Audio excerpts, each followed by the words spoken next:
the auxiliary angle method. Express root 7 sine x plus 2 cos x in the form r sine x plus alpha. So we use the compound angle formula in the MF19 for sine. Because this is plus, we have to use plus. So we have to use plus here. So we use sine cos plus cos sine.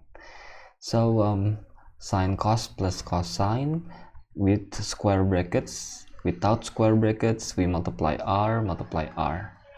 And now we compare the coefficients on the left and on the right. So for the variable sine x, on the left we have root 7, on the right we have r cos. So that's why we have the first equation, root 7 equals r cos. And for the variable cos x, we have 2 on the left and r sine on the right. So 2 equals r sine, that is the second equation. And then we use tangent, the fact that tangent equals sine over cos. So we just divide the two equations, cancel out the r, sine over cos is tangent, we use inverse tangent, use a calculator, we get the alpha in 2 decimal places, including according to the instruction. And because of the fact that cos squared plus sine squared equals 1 in the MF19, we square r cos and r sine, which is root 7 and 2, and after squaring we get r squared cos squared, r squared sine squared. Pull out the r squared, we get cos squared plus sine squared, which is 1.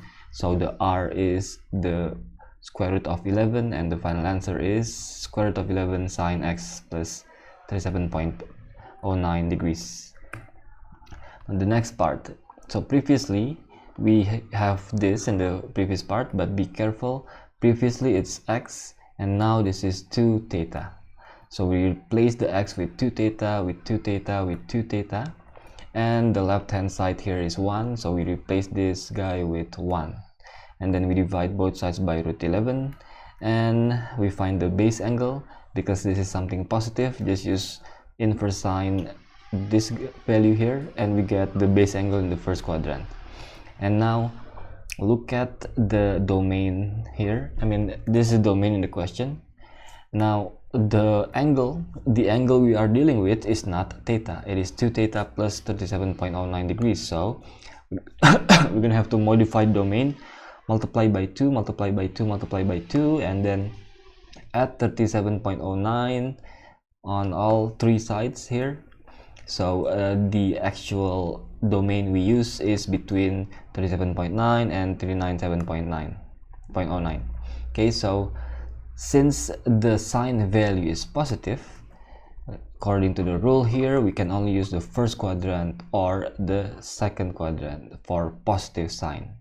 So for the first quadrant, the base angle is 17.55, but that is beyond the domain, so we cannot use the base angle.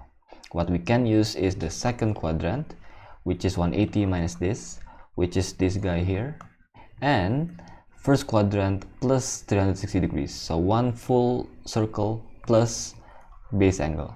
So 360 plus this, we get the other solution.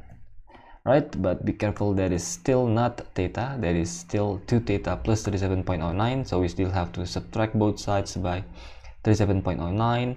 So we subtract, and then we divide by 2. For the final answer, just leave it in 1 decimal place and get the final answer. Alright, I'll see you.